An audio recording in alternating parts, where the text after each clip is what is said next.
Good morning, Millennial Morticians. Happy Wednesday morning, and thank you so much for joining me for another episode of this incredible podcast.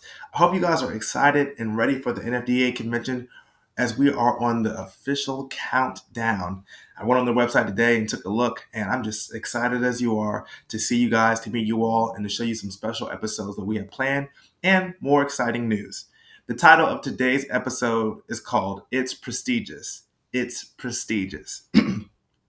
I got the title for today's episode because I was thinking about different brands of clothing and things of that nature that we wear in funeral services or in other industries. And some brands are more prestigious or more luxurious than others, quality wise, color wise, pattern wise. Whatever it is that makes that brand prestigious to you is important.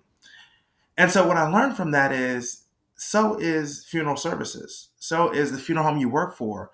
And it's more important now than ever to do your research on the history, on the background, and on the staff that not only started and founded the funeral home that you work at, but also the ones that have created new and improved ideals or cultures or morals or offer new products at the funeral home.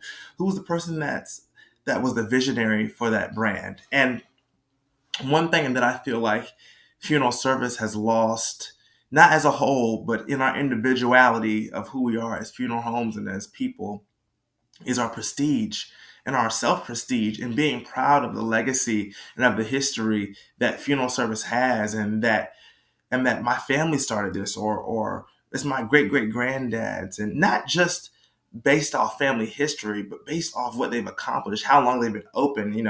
I love hearing about funeral homes that have been open on 100 years or 200 years. That shows a legacy of endurance. And the only way you're going to get there is if you stay focused and you stay steadfast and that you change with the times. And as we know in this industry, it's hard to change with the times, but you really can't argue that those older brands didn't have to change because the world around us is constantly changing. Right now, it's changing at a faster pace than ever before, and so we have to prepare ourselves more mentally, more emotionally, and definitely, I don't know what you guys been seeing, but what I've been seeing on my end, more spiritually. And I feel that funeral service now is deeper. It has deeper roots. It has deeper ties. I think we're tied to more churches. We're tied to more event centers. We're tied to things that connect people to other forms of service. And we can't just narrow down funeral services to just one location or just one funeral home, or even these days, just one gravesite. You can have a funeral basically anywhere you want to in today's day and time.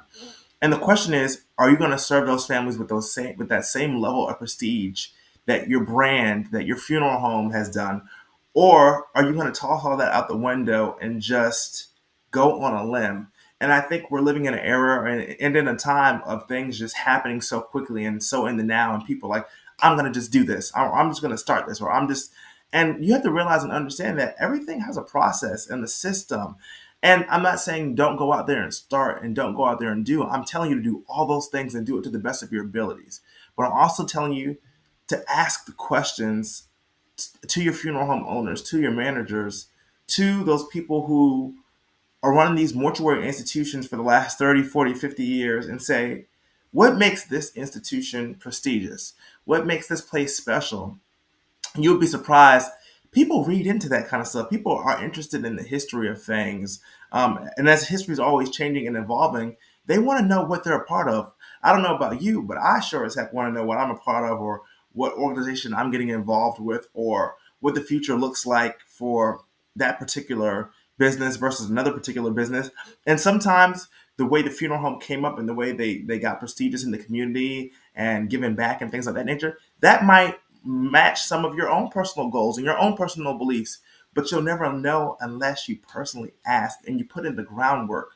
Prestige takes groundwork, it takes footwork, it takes people in motion, people moving, trying to do something great wherever they are in the world. And the greatness starts with you.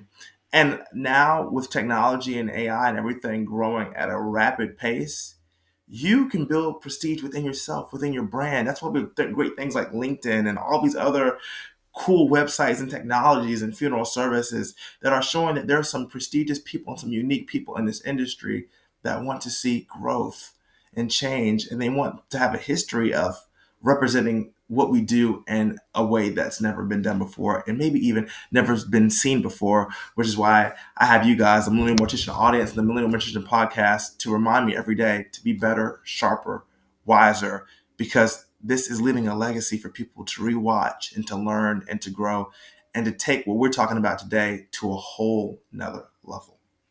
Well, guys, I'm your host, Jaden Folks. This is the Millennial Mortician Podcast, a podcast that engraves. And I hope this week it engraves your hearts, your minds, and your lives to be the best people you can be. The world needs it. I love you guys. Hope you guys are counting down to Chicago. I'm excited. And of course, you'll see me there. Catch you guys on the next episode.